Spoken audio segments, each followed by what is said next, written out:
Welcome to Nerd Vibes. I'm your host, Ray, aka Armed Dark Mamba. On today's episode, we are going to be discussing some of the anime villains, what makes them tick, motives, and some of the things that they achieved as villains in pursuit of their goals. But first, I do want to give a shout out to my listeners in Germany. That's been very awesome to see the support that I've been getting in Germany. It's only a few downloads, but I want them to know that I do recognize and acknowledge that they are loyal listeners. I appreciate it. So to my listeners in Germany, thank you so much. Now, with that being said, I do want to talk about some things before we get to our discussion about anime villains. Spoilers ahead for One Piece. If you're not caught up on the anime or the manga, this is going to be a spoiler for you. So just come back in about a couple minutes while I get my takes off, okay? So the episode for Gear 5th came out. The second episode, we had the reveal episode a couple weeks ago, and then we had the showcase episode this one. Now, the episode that was hyped up was the reveal episode, and it broke the internet by whatever metric you want to say. It did break the internet. The streaming sites were down across the board, so it did break the internet. It did what it was supposed to do. I personally did not find that episode to be very good. I thought the Zoro King of Hell episode was way better than the reveal episode. I said as much. Zoro's my favorite character in One Piece, so, obviously he's going to get a little bit of a biased opinion, but still, I don't think that episode, the reveal episode, was better than the Zoro King of Hell episode. But then we fast forward to the showcase episode, and that episode was beautiful. The animation, the choreography, the additional things that they added to the anime that wasn't in the manga was amazing. Just seeing Luffy bounce literally off the screen, eyes popping out, him bouncing up and down off the ground. It gave me real Tom and Jerry Looney Tune vibes, which is what Oda was going for. I used to watch those cartoons with my mom and my uncle as a kid, so seeing Luffy do all those things that Tom and Jerry used to do is really, really awesome.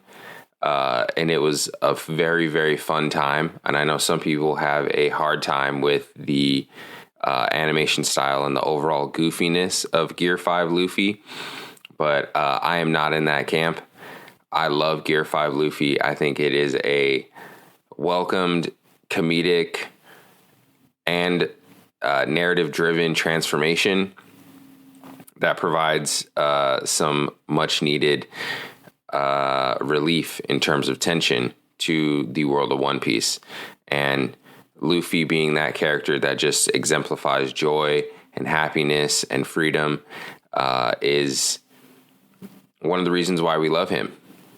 And to transition that into our villains discussion, Luffy, if you look at it from a different perspective, is a villain in his own story. But, that's just a little bit of a taste. But we'll get to that. All right, so when we start the discussion about anime villains, we had to start with the great one, Madara Uchiha. Okay? This is a great shinobi, one of the best shinobi in all of history of Naruto. Okay, he started the village hidden in the leaves. Okay, and his sole focus was he wanted to create a world of peace.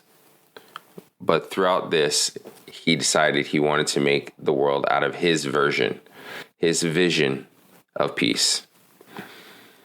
He wanted to put everyone into a dreamlike world with their physical bodies being imprisoned so that they could always be in a constant state of peace, but imprisoned in a way that he could control their physical bodies. So you could see how there's some villainy there. Okay, but the purest form of his dream is wanting to achieve world peace. Okay, and that's what kind of starts to give the villain depth in anime, specifically Madara. He was a great villain not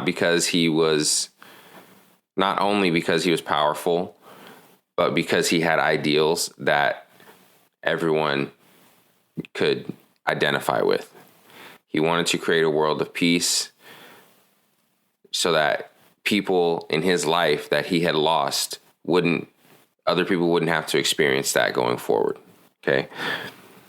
And he knew that what he was doing in terms of all the killing and all of the plotting and scheming, he knew all of those things were of a duality, but he felt that those two things were necessary. And I want to give some quotes that were attributed to Madara. Thinking of peace while spilling blood is something that only humans could do. Okay, and this is one of the carrying quotes about his character, is that he constantly is talking about the need for war while seeking peace, and understanding that in other parts of the world, in the animal kingdom and all this stuff, they live harmoniously, although acrimoniously. But there is a system there. But only humans could start wars with the outcomes being peace. And it's just something that he goes on to say. Man seeks peace, yet at the same time yearning for war. Those are two realms belonging solely to man. So again, that goes to the points about, man constantly seeking war.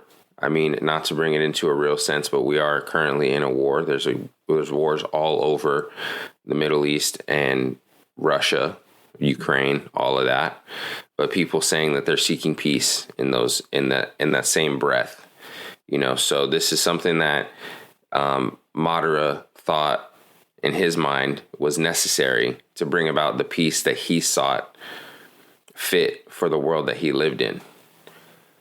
Him being the ruler, obviously, of that peace, and putting everyone into a dreamlike world where they're living out their own version of peace. Every single individual who was under that spell had their own version of peace that they were living out. And for Madara, that meant no war. But it also meant for the people, no free will, no choice. They're just imprisoned there. They can't do anything. They can't opt in or opt out. That's it. You're in this dream world and I control you. And so that was where the villainy came in, because he was trying to make people give up their free will to achieve this peace. And the people understood that, yes, we do need peace. And the world that he was fighting for at the end achieved that peace to stand against him when we had the Great Shinobi Alliance. So Madara, at the end, he did confirm that his way of doing things once he was dying was not the proper way to go about things. And, that brings us to another quote I want to give right here, because there was another idea that he was trying to convey to people, that without the light, where there's light, there'll always be shadows. Okay. At the moment people come to know love, they run the risk of carrying hate. Okay. So, wherever there's light, there will be shadows. Wherever there's love, there's going to be hate. So that's what he was trying to say by taking the free will of the people that he had and put them into a dreamlike state, that he could take away all of those things from them and they could live out their most idyllic fantasies without having to worry about the feelings of others, without having to worry about warring nations or anything like that, because they're constantly in that dream state. But again, the rub is, I took your free will to achieve this, and I also have to kill a bunch of people to achieve this dream. Which brings me to why Madara is additionally a villain in the Naruto series. He has a 10,000 plus kill count, body count of people he has taken out. Highest in the Naruto series. So that definitely qualifies him to be on that the trail of villainy. And also he has multiple agitators that are in his employ. He has Obito, which carried out the plan to switch his eyes and gave him to Nagato. And then Nagato, aka Pain, destroyed the Hidden Leaf Village. And that was all because, Madara was behind the puppets pulling the strings. So he is responsible, if you really want to trace it down, for, that's where the 10,000 plus comes in. So the man was pulling the strings for the longest time in the series of Naruto, just trying to achieve this dream, which he finally did briefly, before he was ultimately stopped.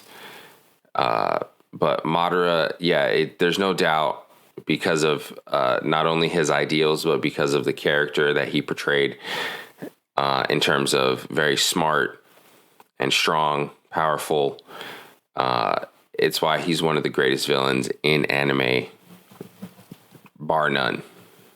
All right, so again, I just want to reiterate, we're going to be talking about the villains. So I'm not going to do a great job of describing the anime or anything in super great detail, just to avoid as many spoilers as possible. But I just want to say that because I do know my stuff, but we are skimming a bunch of important plot points to get to the villain aspect of the person that we're talking about. Okay, so the next villain that I wanted to discuss, because this has always been a great moral quandary for me in terms of what I do given the situation. And the next one I want to talk about is Light Yagami from Death Note. Okay. The premise of Death Note is Light Yagami, our main character and also the villain of the series, finds a notebook called the Death Note, where he's able to write down anyone's name, and he later finds out there's other stipulations and stuff, but basically he writes down anyone's name and that person dies. He then decides that with this newfound power, he's going to rid the world. He wanted to create a just and fair world, because it wasn't fair that there were criminals and people that he felt should not be in existence for whatever reason. So he wanted to create a fair and just world. So he finds a Death Note, starts to kill people who he sees as evil, and then later on he develops, because of this power, or he doesn't develop, he starts to show more and more his God complex, wanting to rule this world as a god. Basically the god who rules over, who gets to choose who lives and who dies. Okay? In his time as the owner of the Death Note, Kira, aka Light Yagami, he did manage to achieve a 70% reduction in crime rate worldwide. Okay? So in a sense, he did rule the world in the way that he would like to, that was creating a fair and just world. But the question that I always come in contact with, and the question that this anime wants you to think about, is he right to do the things that he's doing? To kill the people or take care of the people that are essentially ruining the world in a real way, committing crimes of varying degrees and natures. And so you have to ask the question, who is allowed to decide who lives and who dies. In his time, achieving that 70% reduction in crime rate worldwide, Kira, aka Light Yagami, was responsible for 125 to 35,000 people, not just criminals, people, dead. So he was a mass murderer, but most of his killings were done in the name of justice, were criminals, were people that he was taking out to make the world a better place. And clearly he was achieving that goal. But to what ends? And again, he was forcing people to give up their free will, in a sense, because it is your right to decide what you want to do. And if you want to commit crimes, then that's something that you can do. But he was also taking away someone's right to choose, because at any point he could decide that you were a person that wasn't a fit for his new world that he sought. And so you could just have your life ended there. And with this person, Kira, as it's known in Death Note, he was basically judge, jury, and executioner. And at sometimes he would kill innocents. So you lived in a constant state of fear, although it was relatively safe. It was still a constant level of fear. And so you have to wonder, is that something that you would want to live in? Me personally, I wouldn't want to live in that type of society where there was one person who had so much power to decide those types of things. And then the other question is the moral question, the moral quandary I alluded to earlier, is if you had a similar power, in terms of the Death Note, would you want to use it in this way? Would you use it in this way if this was the only way that you could use it? Would you want to use it at all? Because there are some merits to having a safer world, but, at the same time, you are committing the ultimate sin in terms of, taking another life. And in terms of Kira, taking up to 135,000 lives in the name of justice, is that worth it? Are those lives worth it? Is your mission worth it? And this is a moral quandary that we find ourselves in.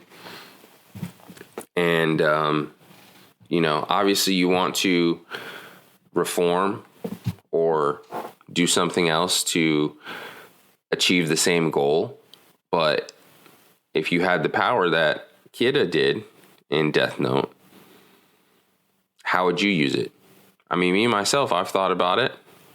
I don't know what I would do, but I do understand the initial points of where Kira was coming from, and ultimately the goal, you can't argue with the results based on the 70% reduction in crime worldwide. He was getting results. It's just that sometimes those results were very bloody and very messy of a time. But again, this leads back to Madara in the first villain we talked about, where you got to get a little his idea of, seeking war in the name of peace. It's the same kind of principle. You're killing all these people for the sake of justice and saving, many more. The lives of the few. Right? I always get this wrong. The lives of the many outweigh the lives of the few, basically, is the concept that these villains are living by. But they're villains because there can't be one person who's allowed to have this much of a say-so on what goes on going forward in our lives in this much free will. Because as soon as someone has this much power over you and can dictate the things that you can and can't do, you have therefore lost the greatest gift it is to have human life, and that is the gift of free will. So that's ultimately what these two villains have in common, is that they're taking the free will from you to build the world that they see fit and imposing their ideals, their ideologies onto you, as well as being, mass murderers. So there's that as well. So to finish our discussion on Kid, I do want to read a couple quotes that kind of show his transformation from his noble ideals onto his more God complex situation. And the first quote is, "I'm ridding the world of evil and creating a utopia. No matter how much time I have, it won't be enough." So this is early on in the series where he is still very idyllic about the power that he is trying to use in the Death Note in killing certain people to create this ideal society. And this next quote is from later on in the series when he's further into his God complex. "I am righteous. I'm the hero who's liberating people from fear. I'm the savior who's going to be like a god of this perfect new world." And there you can see that he has fully adopted his God complex about being the god of the perfect new world that he's creating. So I just wanted to read those quotes and really put a bow on that, on the end of that conversation that we were having about light. Now, to someone who was actually righteous, but a villain nonetheless, a misunderstood villain for sure, but a villain nonetheless, is the hero killer Stain of My Hero Academia. Okay, now Stain, his goal was he wanted to rid the world of the false heroes. Okay, now in the world of My Hero Academia, you get a quirk, which is some sort of superpower or mutation or something like that. And your value in the society is based on your quirk and what you can do with your quirk. And you can either become a pro hero and save people using your quirk if you're strong enough, or obviously you become a villain with your quirk. Or you can be a normal person, but, obviously hero villain for the purposes of this. So Stain, at one point, was a hero, became a vigilante, and during his days as a vigilante, he saw the corruption and the what he liked to call false heroes being paraded around the city and not doing what he thought a hero should be. Okay, so he was just very disappointed in the state of the heroes at that point. So what makes him a villain is he killed 17 pro heroes and critically injured 23 others to the point where they could no longer be heroes. Okay, so that's why he's the villain. But his ideals about cleansing the world of the false heroes who, when push came to shove, would not take up the mantle of the hero and do what needed to be done, which later on in the series shown to be the case, where a lot of pro heroes, once it got really, really tough, they bailed. And they just were like, I didn't sign up for this. I just wanted to get paid doing hero work and get some fame and fortune and some notoriety. So Stain ended up being right in his ideals of trying to cleanse the false heroes from the world so that the real heroes could actually do the work of heroes. And I just want to read a quote from him. "I will reform this city, and in order to do so, I require more victims."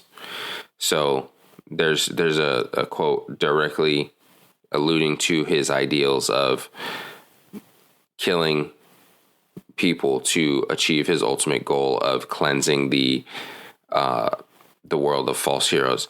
And he also, not to mention heroes, he did kill other villains as well, who he felt were using their quirks recklessly. And, he would also save people in certain instances. So he was definitely a villain, but towards the end of the series, he starts going into the role of more anti-hero. But a lot of people do misunderstand him as a character because he does kill heroes as well as villains. But this is another quote to kind of represent his ideals and how he feels about the state of hero society in his world. The society overgrown with fake heroes, where the world itself has lost its true meaning, and the criminals who wave their power around idly should all be purged. So that goes to, like I said, him talking about taking out villains as well as heroes, people who use their power recklessly and things of that nature. Okay, so Stain himself was the person who started to bring light to the corruption in the hero society.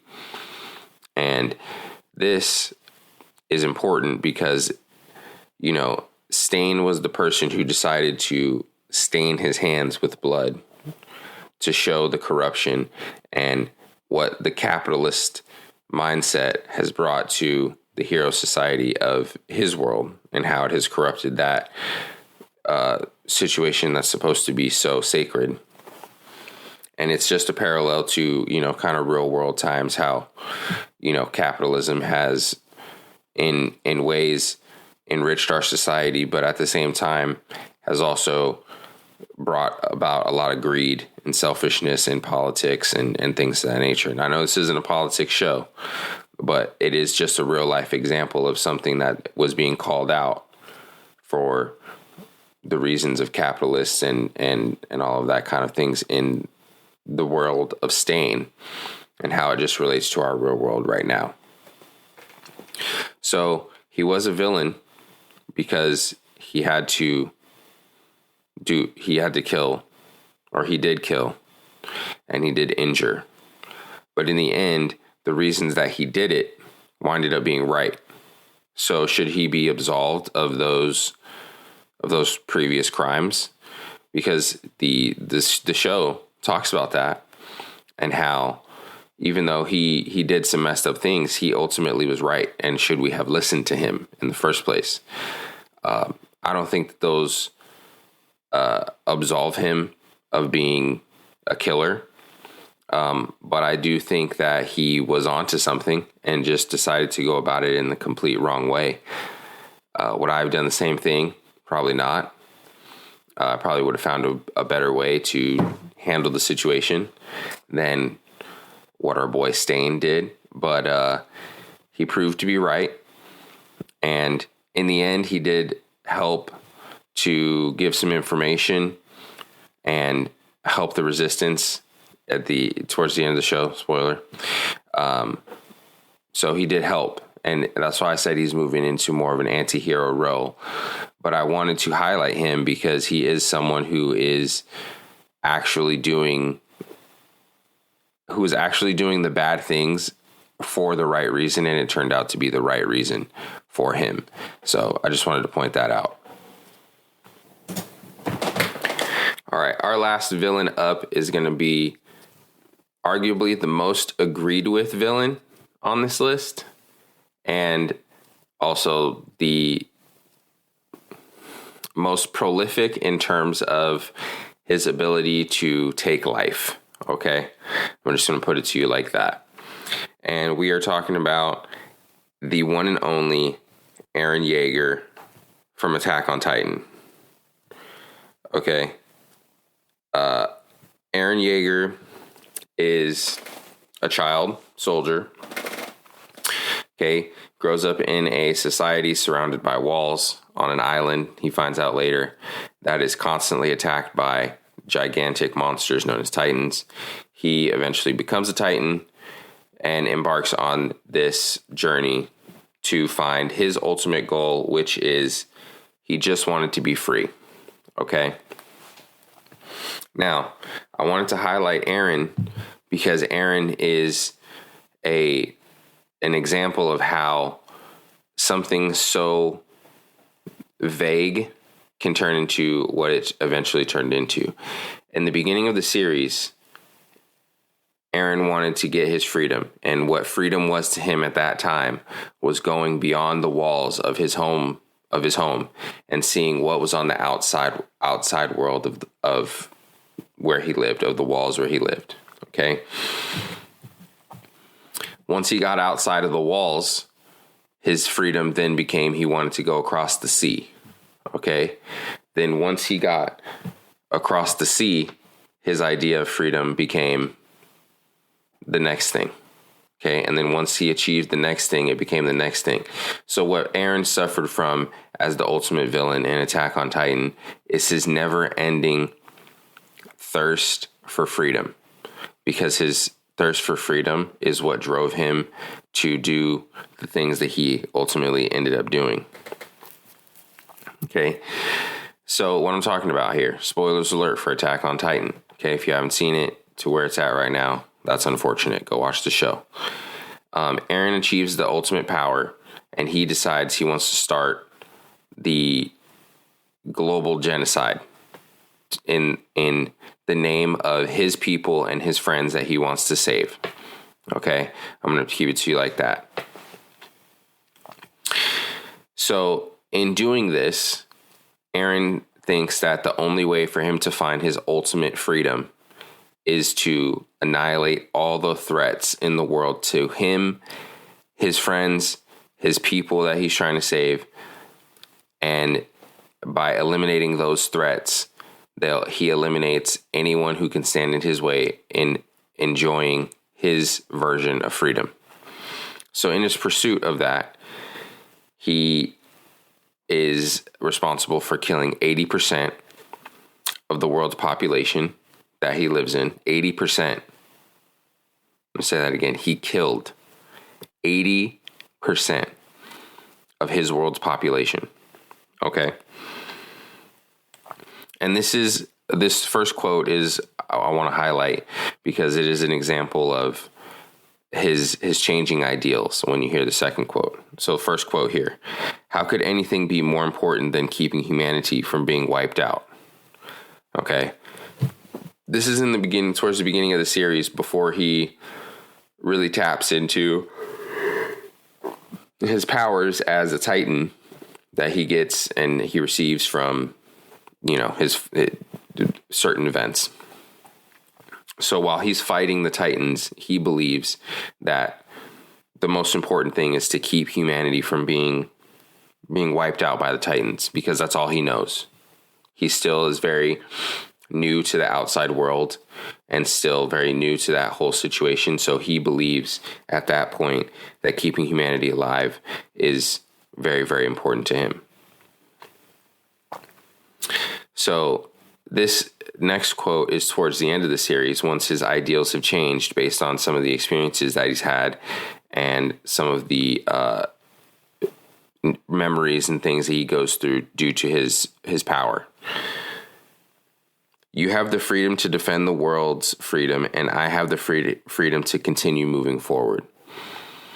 So at this point, he has achieved a certain level of freedom to where he's saying, I'm going to do what I want.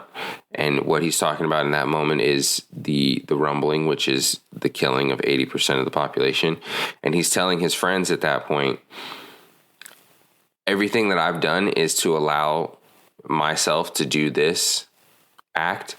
And it's also allowed you guys to pursue the freedom that you believe that you should pursue, even if that means coming to defeat me, So Eren is one of those villains that all he wanted was his freedom and the freedom of his friends and his people, and he ended up taking it way too far.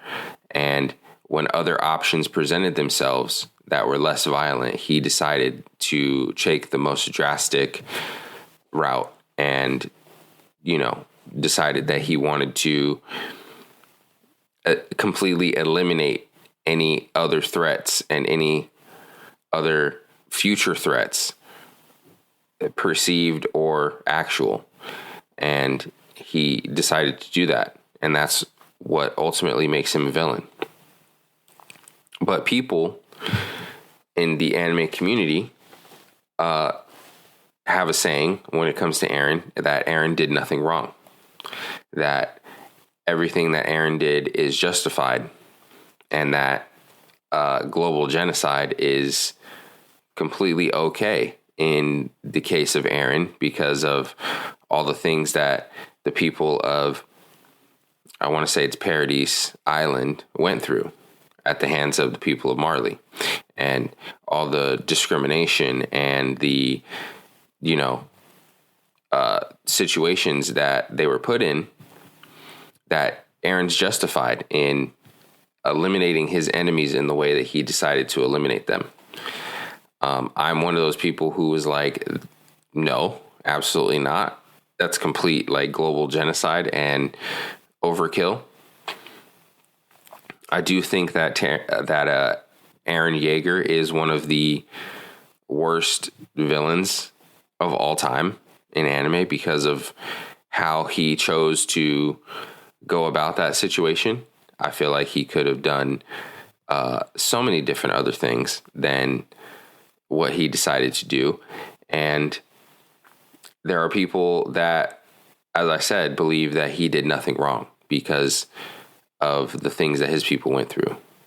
And that's not to say that he didn't deserve some type of get back or some type of revenge based on what he went through as a child and what he saw and all those things. But ultimately, as a villain, this is a trauma response. This is everything that he did was a response to some of the things that he saw, not only as a child, but through his memories that he got from his father, from that, because he's able to see into the future and into the past. It's a crazy little thing. Don't worry about it. But he was traumatized by the things that he saw. And ultimately, he made this choice as a trauma response to seeing all those things, experiencing those things, and ultimately that trauma response paired with him wanting to seek freedom as the most innocent goal, that it led him down the path of a very, very traumatic end to 80% of the global population in that world. So although he himself was a victim in some aspect, he created a world where it was nothing but victims. And it just, that's what makes him a very complex and interesting villain to talk about when you talk about Eren, and how he came to the decision to eliminate everyone as opposed to something like, well, not eliminating them was never on the table, to be honest, in that situation. But he could have just taken out the people who directly had a grudge against him and his allegiances, but he didn't decide to do that.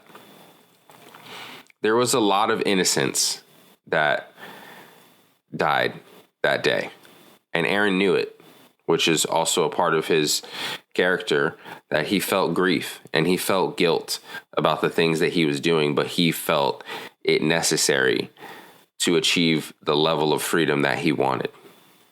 And there was some very clear parallels that in the beginning of the show, Eren would look into the clouds and dream about being as free as clouds. There's also a recurring theme of a bird flying and just being very carefree in the air. And towards the end of the series, we see Eren in a childlike form hovering above what he's doing, which is and doing the Titanic, I'm the king of the world pose up there, while he's above all the destruction and devastation and chaos that's happening under his feet.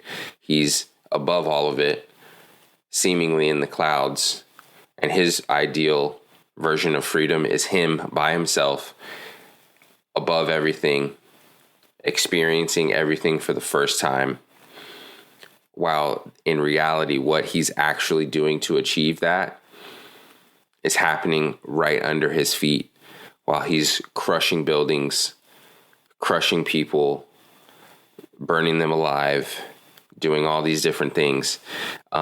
And that's ultimately what makes Eren Yeager one of the most complex but devious and just downright dastardly of a villain. And I wanted to talk about those four because I feel like they are a very good intro into why villains are very interesting characters when it comes to anime specifically. A lot of them have very good reasons and backstories that go along with the character development that they show, to where on some levels you can feel sympathy for the things that they're going through and the things that they're fighting for. And you can also see why some of the things they're fighting for, they fight so fervently and furiously for those things. And I just wanted to bring those four to highlight, because those are four that I really find super, super interesting, and wanted to share those ideas and those principles with you, and just to kind of see where you guys thought, especially on Light, and about Stain. Those two are very, very interesting moral quandaries for me that I wanted to bring to the podcast and have you guys hopefully think about when you're listening to this. So I hope you guys enjoyed the episode on anime villains. The next episode is going to be on something comic book related, so be on the lookout for that.